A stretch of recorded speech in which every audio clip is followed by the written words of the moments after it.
Բարի երեկո, հորիզոնը շարունակում է աշխատանքը։ Հայաստանի Հանրապետության արտաքին գործերի նախարար Հարարատ Միրզոյանը հեռախոսազրույց է ունեցել Ֆինլանդիայի արտաքին գործերի նախարար ԵԱՀԿ գործող նախագահ Էլինա Վալտոնենի հետ։ Զրուցակիցները քննարկել են Հայաստան-ԵԱՀԿ փոխգործակցության հարցեր։ Հարարատ Միրզոյանը եւ Էլինա Վալտոնենը մտքեր են փոխանակել տարածաշրջանային հարցերի շուրջ։ Նախարար Միրզոյանը ներկայացրել է Հայաստանի եւ Ադրբեջանի միջև կարգավորման գործընթացում վերջին շրջանի քննարկումները, այդ թվում խաղաղության պայմանագրի ստորագրման ուղղված ջանքերը։ Անդրադարձ է կատարվել նաեւ Հայաստանի եւ Ֆինլանդիայի միջև երկկողմ գործընկերության օրակարգին։ Հայաստանի արտաքին գործերի նախարար Հարարատ Միրզոյանը հեռախոսազրույց է ունեցել նաև Հնդկաստանի արտաքին գործերի նախարար Սուբրամանիամ Ջայշանկարի հետ։ Քննարկվել է տարածաշրջանում ստեղծված իրավիճակը, երկուստեք շեշտվել է ճգնաժամային պայմաններում մշտական կապի եւ սերտ համագործակցության կարևորությունը։ Հայաստանի արտաքին գործերի նախարարի տեղակալ Վահան Կոստանյանն Անկարայում հանդիպում է ունեցել Թուրքիայի արտաքին գործերի նախարարի տեղակալ դեսպան Բերիս Էքինջիի հետ։ Հանդիպման ընթացքում կողմերը մտքեր են փոխանակել երկկողմ եւ տարածաշրջանային հարցերի շուրջ։ Կառավարությունը նախատեսում է 5 տարում 4.5%-ով կրճատել պետբյուջեի պակասուրդը։ Այս մասին այսօր մամուլի ասուլիսի ժամանակ հայտնել է ֆինանսների նախարարը Վահե Հովհաննիսյանը, անդրադարձել է նաև Հայաստանի տնտեսության վրա Իրано-իսրայելական հակամարտության հնարավոր ազդեցությանը։ 2021-ից 24 թվականներին Հայաստանի տնտեսությունում միջինում գրանցվել է 8.1% տնտեսական աճ։ Նախորդ տարվա պետական բյուջեի կատարման վերաբերյալ տարեկան հաշվետվության եւ 2026-ից 28 թվականների պետական միջնաժամկետ ծախսային ծրագրին նվիրված ասուլիսում ֆինանսների նախարար Վահե Հովհաննիսյանը նշեց, որ Հայաստանի կառավարությունը մտադիր է առաջիկա հնգամյակում աստիճանաբար նվազեցնել պետական բյուջեի պակասուրդը, ներկայիս տարեկան 5.5%-ից 2030 թվականին հասցնելով 1%-ի։ Մեկ շաբաթ առաջ կառավարությունը ընդունեց միջնաժամկետ ծախսային ծրագիրը, որը էլի շատ էական փաստաթուղթ է, իմ կարծիքով բավականին հավակնոտ եւ խիզախ փաստաթուղթ է, եւ մենք պետք է մեծ ջանքեր ներդնենք ունենալու բյուջե, որը մի կողմից կնվազեցնի դեֆիցիտի մակարդակը, մյուս կողմից որևէ ձև չի վտանգի այն էական կարևոր ռազմավարական ծախսերը, որոնք ներկայումս իրականացվում են մեր բյուջեի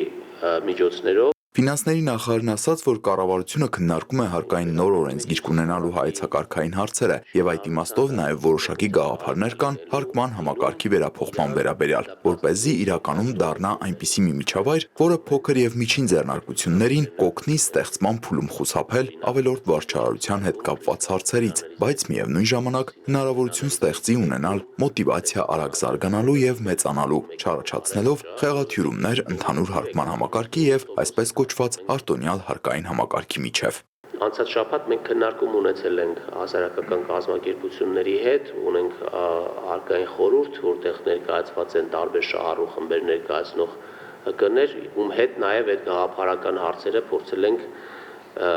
քննարկել։ Վահե Հովհաննիսյանն ասաց, որ բյուջետային փաստաթղթի մեջ տարբեր սցենարներ են ներկայացնում, գնահատվում է նաև ռիսկային սցենարի ազդեցությունը։ Նրա խոսքով, օրինակ, ռիսկային սցենարներից մեկի դեպքում տնտեսական աճը կարող է լինել 5.1-ի փոխարեն 1.3%։ Նախարարի կարծիքով Հայաստանի տնտեսության վրա Իրանի եւ Իսրայելի միջև հակամարտության ներկայիս թեժացման ազդեցությունը մեծապես կախված է ընթացիկ սրացման աստիճանից եւ տևողությունից։ Նրա համոզմամբ ազդեցության գործոնները բազմաթիվ են, ուստի պետք է հետևել զարգացումներին եւ հասկանալ, թե ինչ քայլեր անհրաժեշտ կլինի ձեռնարկել մեղմելու հնարավոր ազդեցությունը։ Ես ուզում եմ ուղղակի հիշեցնեմ, որ երբ ռուս-ուկրաինական պատերազմը սկսվեց 2022 թվականին, մենք ելնելով 14 թվականի մեր փորձից միանգամից սկսեցինք նայել վատ թարացման սցենարներ, բայց իրական կյանքը եղավ մի փոքր ոչ այդպես, բարեբախտաբար, եւ մենք ունեցանք ավելի դրական զարգացումներ դրա հետևանքով։ Հիմա էլ մենք չենք շտապում եզրակացություններ անել։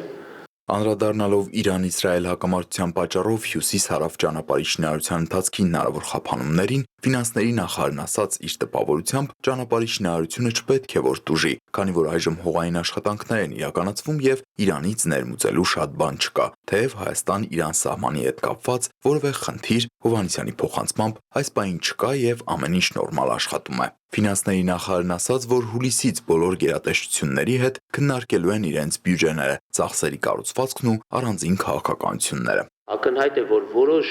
ծախսեր պետք է կանգնեն, որպեսզի կարողանանք ուրիշ ծախսեր անել, որոնք անարդյունավետ են, ռազմավարական առումով կարևոր չեն, եւ այդ քննարկումներից հետո նոր պարզ կլինի մենք տեղ ունենք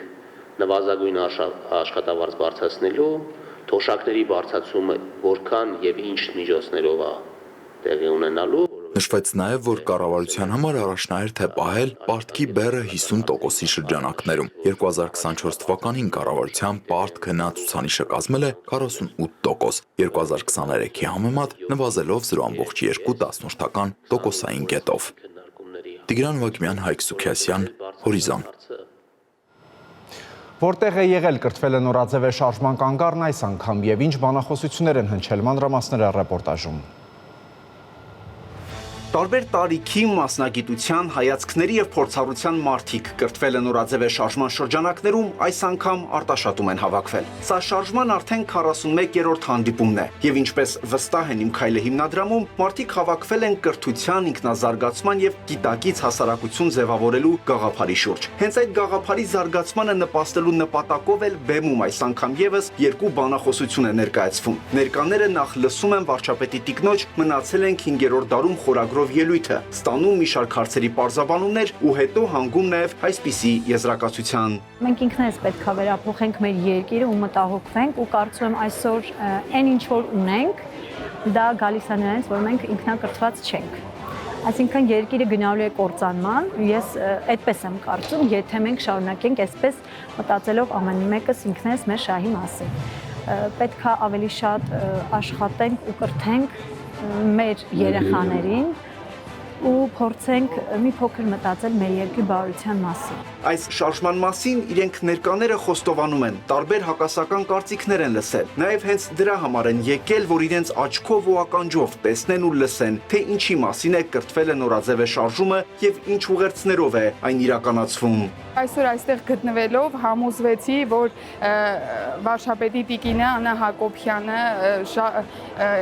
մեխը դրված էր հիմնականում կրթության վրա, որ մենք ինքներս մեզ փոխենք, փորձենք կրթվել եւ աշխարհին փորձենք ուրիշ աչքերով նայել եւ անընդհատ շեշտադրվում էր մեր անցած պատմության վրա,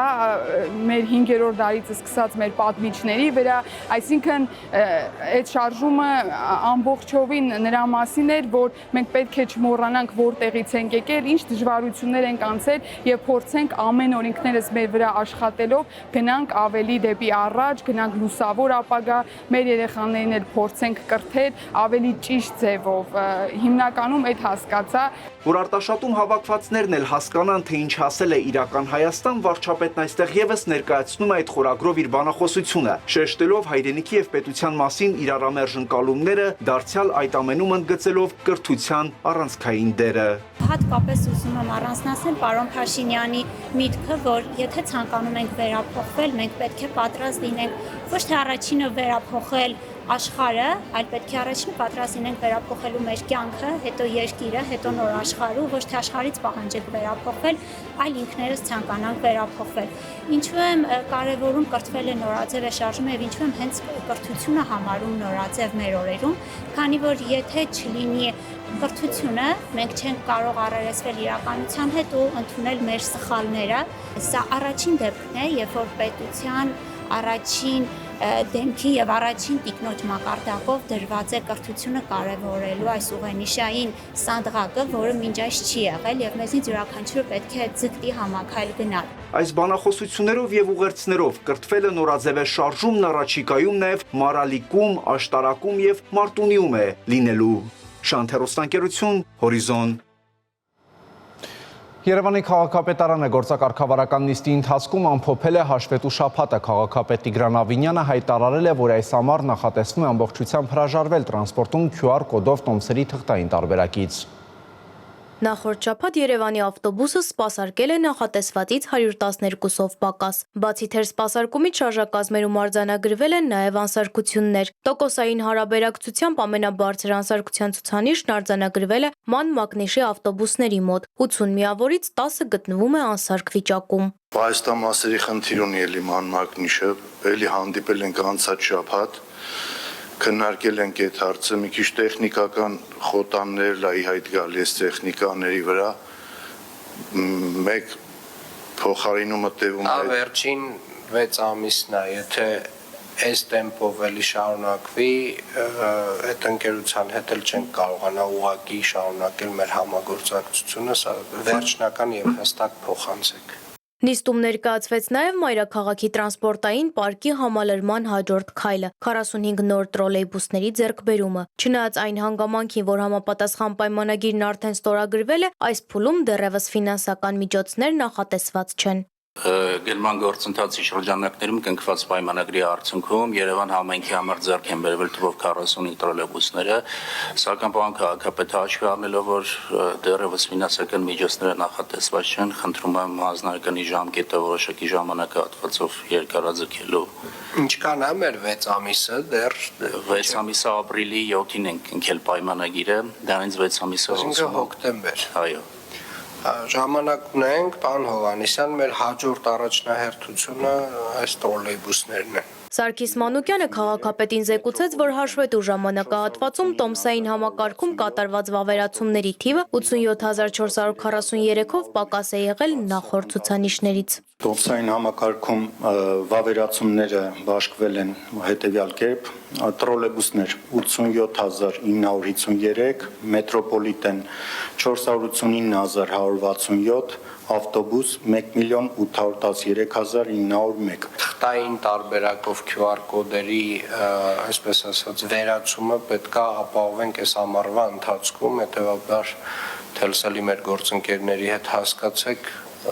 որ ամսվանից սկսած, ամենայն հավանականությամբ երևի օգոստոսի 1-ից սկսած, թղթային տարբերակով այլևս չպետքա գործի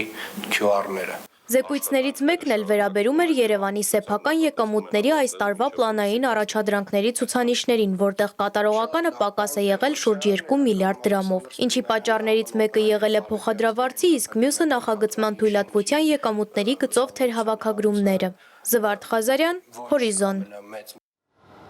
Գազպրոմ Արմենիա ընկերությունից հայտնում են, որ հունիսի 17-ին գազամատակարարման պլանային դադարեցումներ են նախատեսվում Դիլիջանում, Նոյեմբերյանում, հունիսի 17-ին և 18-ին Արմավիրի մարզի որոշ բնակավայրերում, իսկ հունիսի 18-ին Երևանի որոշ հասցեներում։